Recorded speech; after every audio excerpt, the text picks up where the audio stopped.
Kabili na po kami ng food. Ayan po. Ito po kami. Bumili kami ng French toast at kung ano-ano. Hindi nabibili sa Pilipinas. Ayan. Ito na po kami baba na. Ayan na po.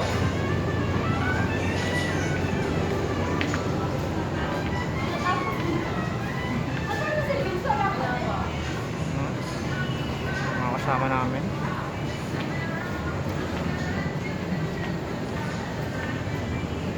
Ano?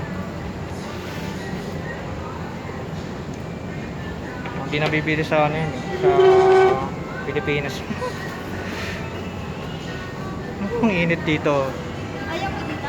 Hindi, okay lang dito. Wala na tayong pang pwesto eh. Ano na? Ayun na siya. Sila? Yung iba namin kasama. Bye.